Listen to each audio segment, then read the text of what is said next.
খুবই সুন্দর। এটা হচ্ছে যে চট্টগ্রামের সাগরিকা জহুর আহমদ চৌধুরী স্টেডিয়ামের পাশেই ছোট একটি ফ্লাইওভার হয়েছে। ফ্লাইওভারের এই প্রান্তে আসলে গুলচত্বর, আমরা এটাকে কাঠচল্লী গুলচত্বর বলে থাকি।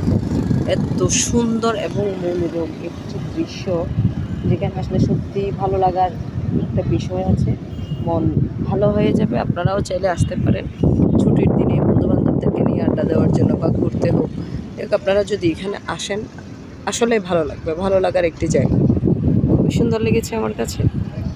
দেখেন, এটাকে কাঠচল্লী গুলচত্বর সাগরিকায়।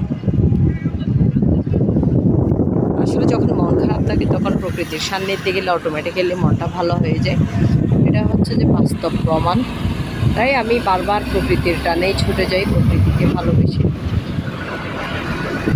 না, আমার মতো অনেকে এসেছেন, যদিও অনেকে যে যার যার মতো করে এসেছেন, আমি এসেছি আমার নিজের ভালো লাগার জন্য।